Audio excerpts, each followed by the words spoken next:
O Salmo 72, o último salmo da segunda sessão do livro de Salmos, diz assim, do verso 1 em diante: Reveste da tua justiça o rei, ó Deus, e o filho do rei da tua retidão, para que ele julgue com retidão e com justiça os teus que sofrem opressão.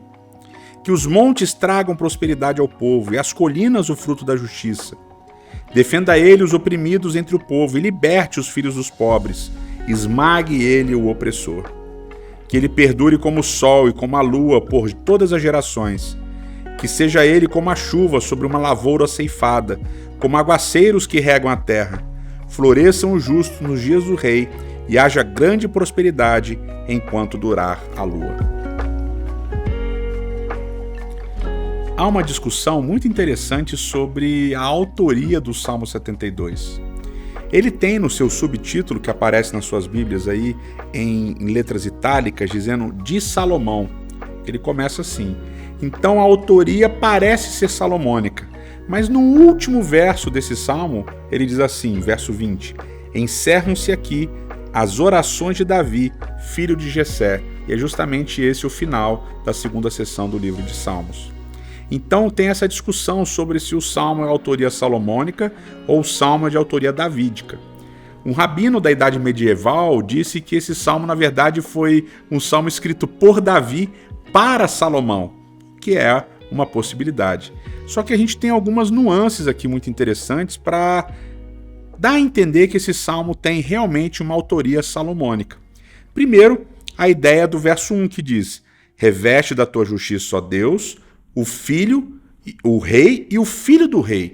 Ou seja, ele fala do rei e do filho do rei. Depois ele vai dizer que o salmista, que Deus ele dê a bênção do salmista julgar com retidão, para o rei julgar com retidão, julgar justamente. E Salomão foi conhecido como um dos reis mais justos, um dos reis que sabiam julgar. Inclusive, é toda aquela história de que Salomão teria pedido sabedoria e Deus lhe concedido sabedoria, e vários dos casos de juízos difíceis que Salomão fez ao longo do seu reinado.